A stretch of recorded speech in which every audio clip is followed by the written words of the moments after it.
Alarma naman ang ilang senador sa datos dahil nananatiling bullying capital of the world ang Pilipinas, kung saan isa sa bawat 3 estudyante ang nakararanas ng pambubuli araw-araw.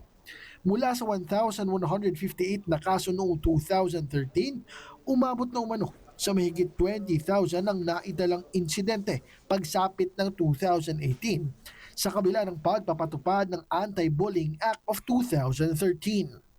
Bunsod nito, nagrekomenda ang mga senador ng mga paraan tulad ng paglalagay ng CCTV sa mga classroom, pagbabawal ng cellphone sa oras ng klase at mas maraming mga pulis sa paligid ng paaralan.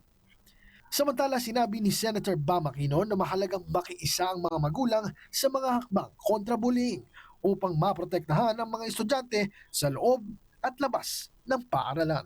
Ako, si Gazi Sarip para sa D8 Patrol. Maraming salamat, Gazi Sarip.